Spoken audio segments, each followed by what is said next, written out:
Some rituals are prayers, others are confessions, and a few are crimes the world agrees not to remember.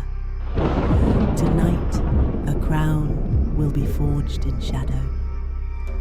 This is the unseen realm. Sofia lay with Jamie as though the world beyond the walls had already fallen away. They had not spoken for a long time. They did not need to. His arm lay warm around her waist, her hand resting over his heart, feeling its steady insistence. Alive. Here. Still theirs. She memorized it, the way his breathing deepened when he slept, the faint scar along his collarbone, the softness that surprised her still, even now after all they had endured. When the door finally opened, Sofia did not flinch. Vandal stepped inside and closed it behind him with care, as if the sound itself might carry consequence. Snow clung to his boots. His face was drawn, eyes shadowed by things he would never fully say aloud. "It cannot wait," he said. Jamie stirred. Sofia sat up slowly, drawing the blanket around them both. "Tell us," she said. Vandal did not begin at once. He knelt by the fire, fed it a single piece of wood, watched the flame catch. "What you are asking of him," he said at last, "is not strength, it is separation." He spoke then of the ritual, of invocations etched into bone and breath, of permissions rather than pleas, of the cost, not in blood, but in distance. Jamie would not be taken from her, not yet, but the world would begin to stand differently around him. "When he wakes," Vandal said, "he will still love you, but Etherean will see him first." Jamie reached for Sofia's hand. She laced her fingers through his. Later, when the fire had burned low and Vandal had withdrawn to prepare what was needed, the silence returned, heavier now, full of words waiting to be spoken. "You don't have to do this," Sofia said finally. Jamie turned to her. "Neither do you." She shook her head, tears gathering despite her effort to remain composed. "I will leave everything. The crown, the resistance, the war, I don't care. You matter more to me than any realm." His thumb brushed her cheek. "I know, and that's why I can't let them keep hunting you while I remain small." She closed her eyes. When she opened them again, there was resolve there. Sharp, painful, earned. "There are monsters in Ethereum, Jamie," she said.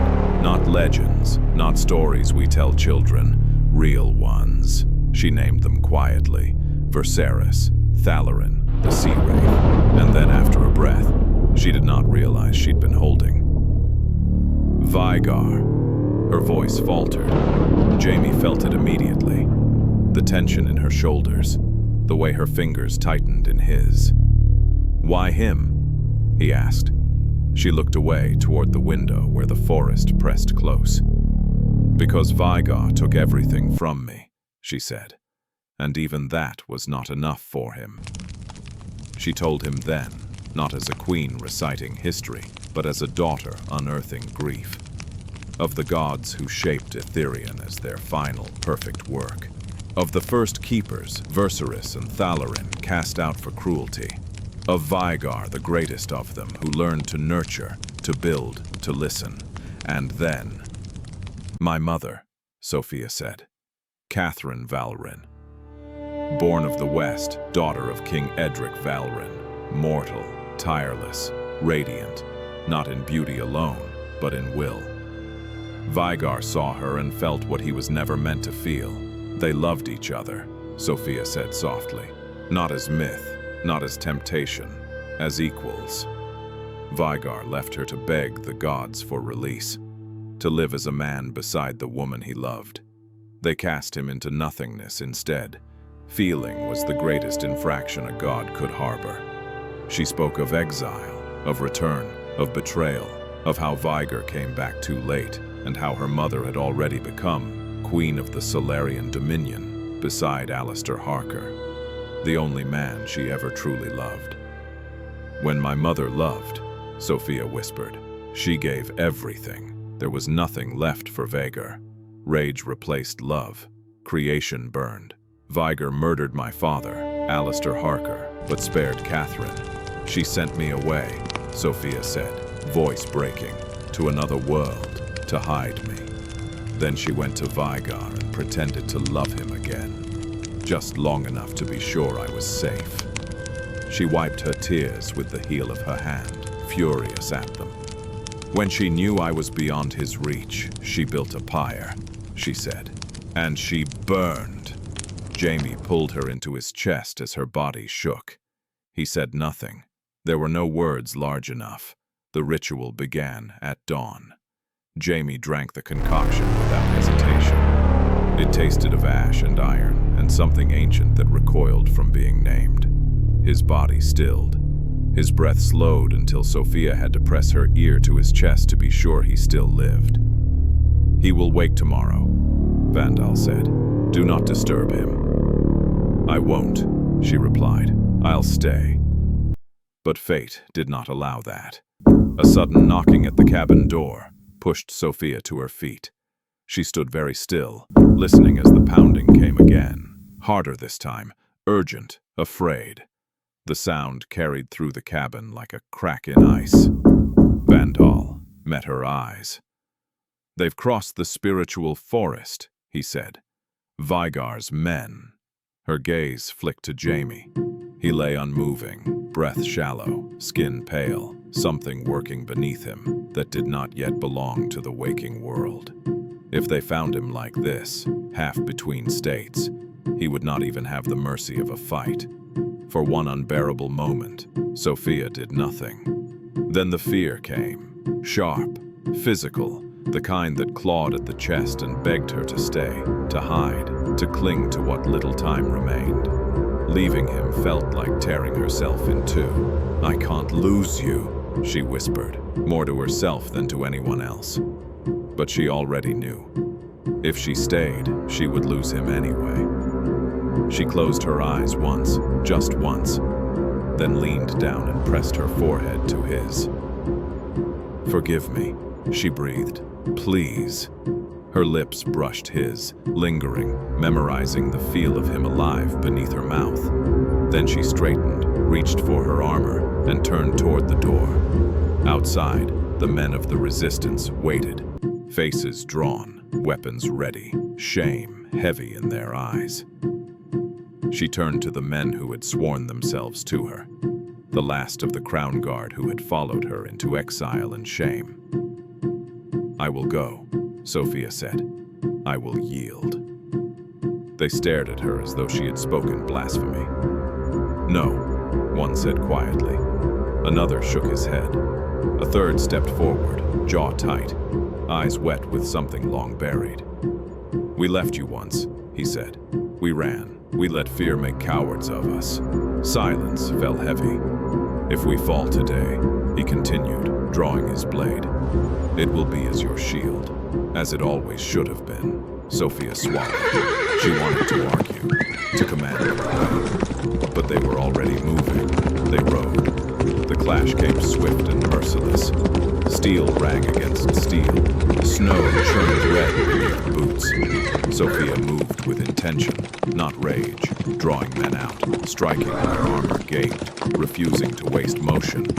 She cut down two, then a third, breath burning, arms trembling with the effort. Around her, the resistance fell, one by one, but they did not break. And then the weight of the battlefield shifted. Thandros Vane stepped forward. He said nothing at first. He did not need to. His presence alone tightened the air. Their blades met in a brutal rhythm, his strength against her precision. Sofia watched him carefully, noting the impatience beneath his discipline, the way he overcommitted when anger crept in. She struck him once, then again. Surprise flickered across his face, then he adapted. The blow came hard and sudden, cracking across her face.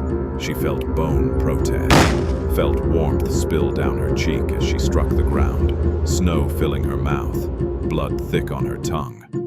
Pain roared through her, but beneath it, certainty. Something deep within her answered. A pulse, a surge, as though the world itself had inhaled. Sofia forced herself upright, blood dripping from her fingers. She smiled at them, face bloodied, vision swimming, red-lipped, broken, radiant. "No matter what happens now," she said softly, "I win." Thandros sneered. "Not from where I stand." She met his gaze, fearless. "Fool," she whispered, "you've just woken the Dark Prince." Jamie woke the scream. The cabin shook as though struck by a hammer from the sky. Light tore through the roof. Lightning slashed his chest with a sound like his body arched, breath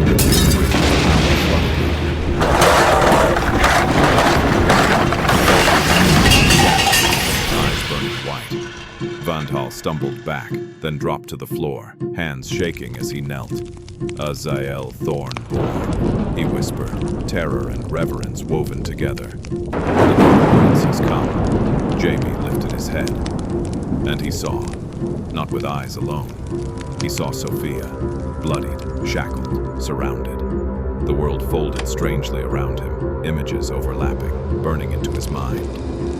In a tower far away, Vigar's green seer Ismaravel screamed. The cauldron before her boiled violently as the vision seized her. Not summoned, not guided, taken. Something yanked her forward.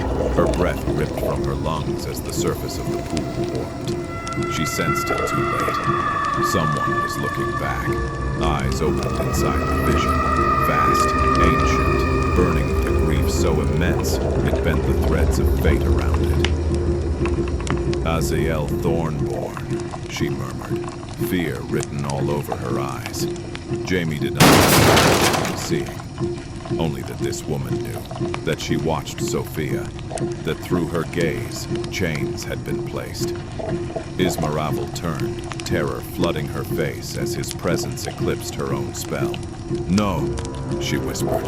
Jamie reached, not with hands, with will. The vision coiled around her like a living thing, tightening, dragging. Ismaravel's scream tore through the tower as her face was forced into the cauldron, the waters swallowing her whole. The green seers collapsed. The chamber went dark. Jamie did not stop. "Sofia," he whispered. Far away, in chains, prisoner in a moving carriage, she felt the air change. Electricity danced across her skin. The pain dulled beneath something warmer, stronger. She lifted her head and smiled through blood and snow, her emerald eyes meeting his through his vision. "My love," she said softly, "find me."